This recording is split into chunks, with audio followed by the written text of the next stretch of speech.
Hello, I'm the Nostalgia Critic. I remember it so you don't have to. And welcome to another installment of Old vs. New.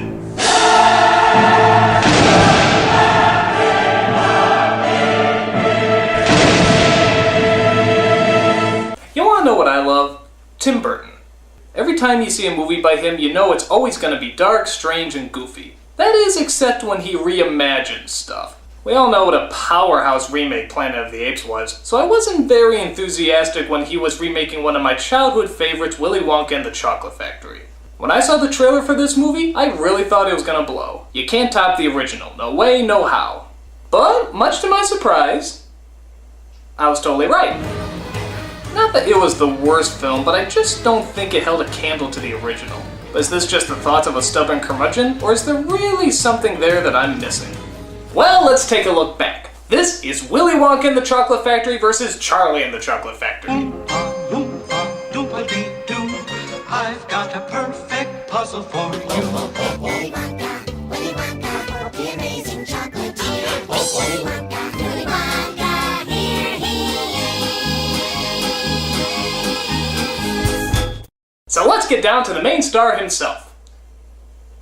That is the main star of Willy Wonka and the Chocolate Factory because his name's in the title.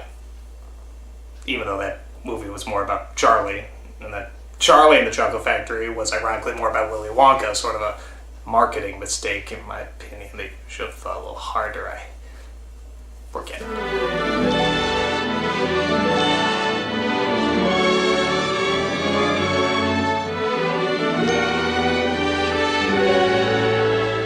These are two of my favorite actors, Gene Wilder and Johnny Depp. Every time you see them, they're a ton of fun to watch, playing a ton of different characters, ranging from kind and innocent to psychotic and more psychotic. But which one is the best Wonka? Well, let's take a look at Wilder. He has the ideas and ambition of a child, yet the mind and demeanor of a James Bond villain. Every time you see him, you feel welcome, but also a little disturbed. When you look at him, you have no idea what he's thinking. You just know that he already has everything planned out. 2 naughty, nasty little children gone. 3 good, sweet little children left. You can tell he has patience, but only for the people and ideas that deserve it. Everything else turns into a blueberry. So, yeah, he's pretty fucking demented. But he was also suave, elegant, mysterious, and when he needed to be, very kind. This gave him an edge, and allowed both children and adults to identify him and join him for the ride. Johnny Depp, on the other hand... You smell like old people. Hurt me. Now don't get me wrong, I love Johnny Depp, and I'm all for reinventing what the Willy Wonka character is like, but I have no idea what he's doing here. I always thought a verruca was a type of wart you got on the bottom of your foot. I guess the idea is that he's a lost child in a grown man's body due to his past, but nothing about him is consistent. He sends out golden tickets to find the right child to take over his factory, but when they arrive, he seems totally uninterested in them. Mr. Wonka, I'm Violet Beauregard. I don't care. Don't you want to know our names? Can't imagine how it would matter. Maybe because they'll be running your shit! The Gene Wilder Wonka was fun to be around, always cracking jokes while having a diabolical edge to him. This Wonka just annoys the fuck out of me. Where is fancy bread? In the heart or in the head? The best kind of prize is a surprise. It's sort of like watching a friend act really bad in a play, but you're in such a world of awkwardness that you can't tell him. Who wants a beard? Well, beatniks for one. All those hip, jazzy, super cool, neat, keen, and groovy cats. It's in the fridge, Daddy-O. Are you hep to the jive? Can you dig what I'm laying down? I knew that you could. Slide me some skin. So, brother? Yeah, that was good. That was good. Plus, why does he look like a mix between Marilyn Manson and that Russian chick from Indiana Jones 4? We are the music makers. And we are the dreamers of dreams. You're really weird. Johnny, I love you, but everybody has to have at least one bad performance, and unfortunately, this is yours. Point goes to the Wonka version. That's weird. Oompa, loompa, doopa-dee-dee. If you are wise, you'll listen to me. But what about the supporting cast? Which one is truly more scrum-dilly-cup... Scrum-pappet...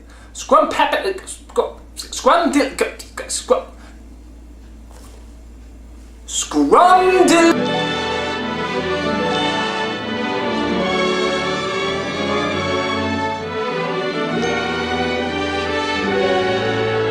In the Wonka version, all the kids are great actors and reflect the bratty stereotypes of the time. In the Charlie version, they pretty much got that down too.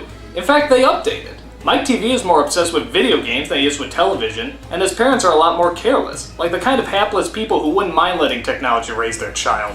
Die! Die! Die! I also like the update with Violet, as they make her a winning obsessed champion, and not just a gum enthusiast. The mother is updated too, reflecting kind of a perfect soccer mom who pushes her daughter's victories to the nth degree. That's a little bit more of a modern problem than a girl who just chews a lot. How about Grandpa Joe? Both are different, but both seem to be supportive and strong, especially when it comes to prancing out of their bed-ridden sheets, fucking thinkers. I think I like the Wonka Grandpa Joe a little better because he was a tad more stubborn, which made him all the more supportive. But did they really have to make him sing? I never dreamed that I would climb over the moon in ecstasy. Good morning! Look at the sun! Shut up! How about the Oompa Loompas? Well, I gotta say I like the Wonka version again. Why? Well, how do I put this? Even though Deep Roy is a really enjoyable actor and he has a big task playing every single Oompa Loompa, just erase from your mind for a moment that you've ever heard of an Oompa Loompa. You have no idea what it is. Which one of these would be an Oompa Loompa? Is this an Oompa Loompa? No, that's just a little person made even smaller. That's a fucking Oompa Loompa. Orange face, green hair, weird as hell. No contest. But for me, the big deciding point is Charlie himself. And I'm just gonna come out and say it, I hate this fucking brat. I'm sure he's a nice kid and he's acted well in other movies, but he is a friggin' saint in this picture, does everything right, never thinks of himself. He's a damn Boy Scout. We need the money more than we need the chocolate. Candy doesn't have to have a point. I wouldn't give up my family for anything. Usually they're just trying to protect you because they love you. Every time I see his precious little smile, I just want to deck him. What makes you feel better when you feel terrible? My family. The old Charlie was a lot more realistic. He was a nice kid, but he was still a kid. He would get sad, he would get angry, and there's even moments where he would get greedy. I want it more than any of them. In case you're wondering if it'll be me, it won't be. Just in case you're wondering, you can count me out. We don't look down at him for it, we just know it's all part of being a little boy. This kid could try out for Jesus. We'll share it. Oh no, Charlie.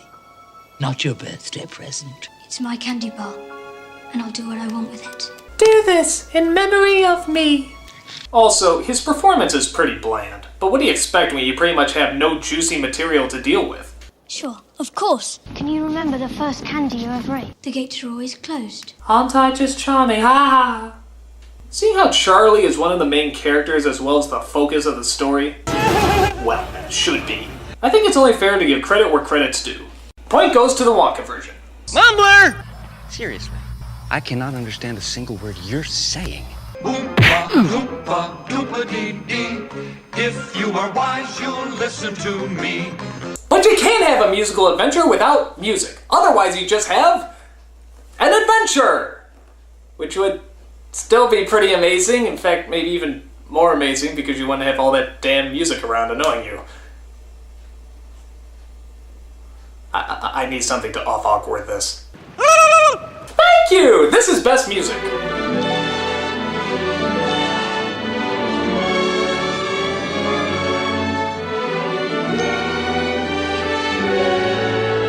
Now, the songs from Willy Wonka are known by pretty much everyone. They're catchy, they're timeless, they're household tunes. The Candyman can Cheer up, Charlie. I got a golden ticket. So who do you get to try and match songs like those? Well, the guy who did the music for Nightmare Before Christmas is pretty good. Composer Danny Elfman has practically done all of Tim Burton's movies, so it was pretty lucky that he also happened to be a songwriter. But how can you compete with songs that everybody knows and loves? Well, their solution was actually pretty clever. The songs don't appear until they enter the factory, and are only sung by the Oompa Loompas. But with every song they sing, they try a new decade of music. They start off with a 50s mambo, Augustus Gloop, the great bakery evening complete. a 60s disco, a 70s hippie song, and an 80s rock homage.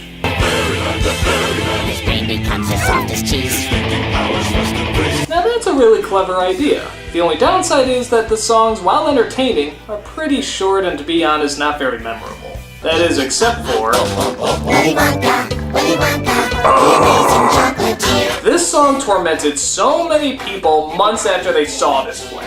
It's so catchy you'll bleed your brains out of your ears. With so much generosity, there's no way to contain it. To contain it. To contain, to contain, to contain. Oh, hooray! But enough of that. That's enough of that. For God's sakes, at least play something else! In the small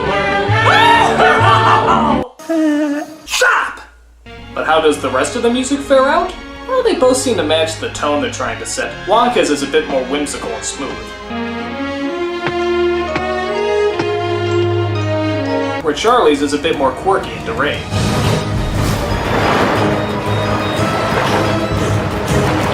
But if I had to choose, I really do have to go with the original Wonka version.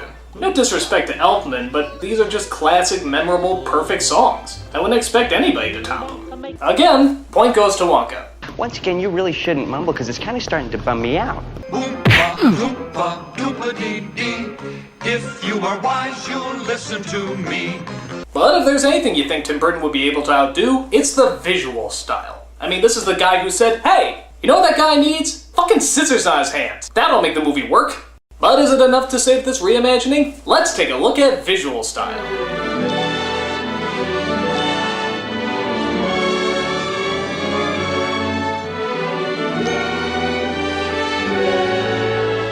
This one really is like apples and oranges because they both have very distinct looks. The look of the Wonka movie has sort of a timeless feel, almost like it could take place anywhere. But to be fair, the Charlie version does too. Burton really knows how to take our modern day world and make it look like something out of a fairy tale. The cinematography and sets are just so exaggerated they're absolutely perfect. But in a sense, that's also a problem with the film. The first half is so cleverly set up and visually clever that actually kind of loses its edge when it goes inside the factory. There's a few too many things going on, it's a little too dark to make everything out. In Wonka's version, you could see everything fine, and the strangeness was a great contrast to the typical everyday world we saw in the first half. But the Wonka version has problems too. The film does have sort of a 70s tint to the whole thing, and on top of that, the effects were good at the time, but are now a tad outdated. That chocolate river looks more like liquid feces. It always looked like colored water, and it still does. It's polluted. It's chocolate. No, it's not. The Charlie version looked a lot more like chocolate. I mean, it really looks like you can eat that stuff. That and they did actually get the proper design of what a gobstopper looks like. I mean, what the fuck are those? Can't you see? It makes everlasting gobstoppers. No, that's a radioactive paperweight. I'm not sure what you smoked to see gobstopper. In the Charlie version, the factory never did look quite right, but at least it did look more like a factory, particularly in the opening credits. A close call, but I am gonna go with the Charlie version. They just had more money, more time, and a visionary nutball to make it all look good. Point goes to the Charlie version. He's absolutely bonkers.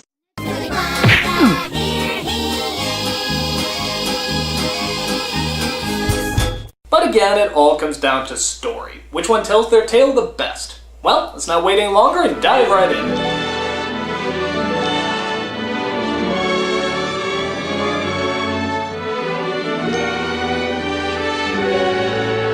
While both versions seriously deviate from the book, I give credit that they both create their own vision of what they're trying to say. As I said before, the Wonka version is more focused on the Charlie character, and the Charlie movie is ironically more focused on the Wonka character. Isn't that strange? And I have to be honest, I went into the Charlie version expecting to hate it, but when it started, I didn't find it that bad. It seemed creative and felt like it was trying to start its own unique version that actually kind of worked. That is, again, until Depp showed up. Jack! But then again, the Charlie version is almost banking on the fact that you saw the other version. The scene where Grandpa Joe walks is almost glanced over, and like I said before, Charlie is so underdeveloped you could pretty much just run the movie without him. He's pretty much a footnote next to Wonka.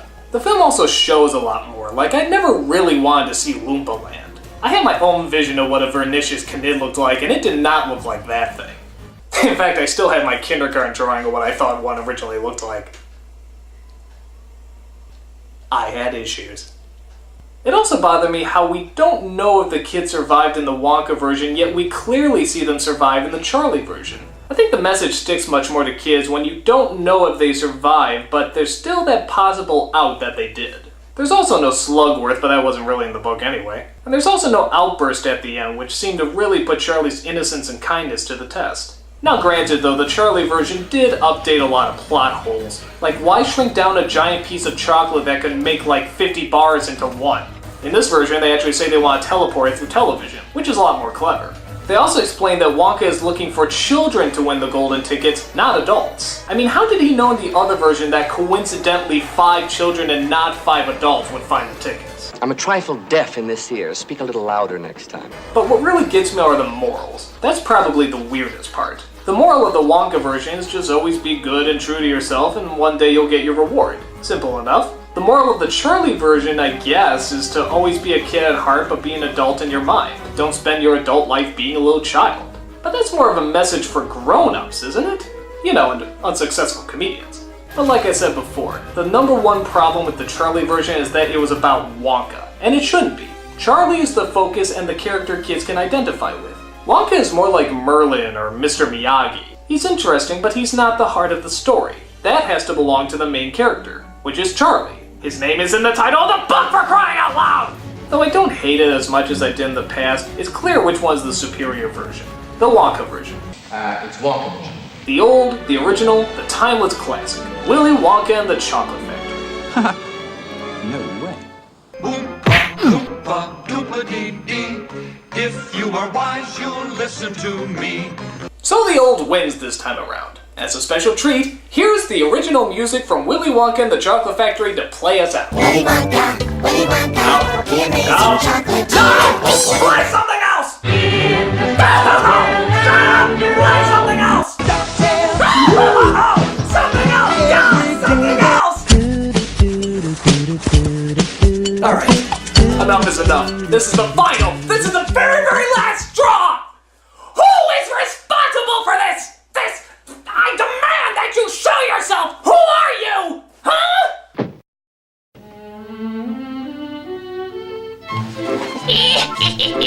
Ain't I a stinker?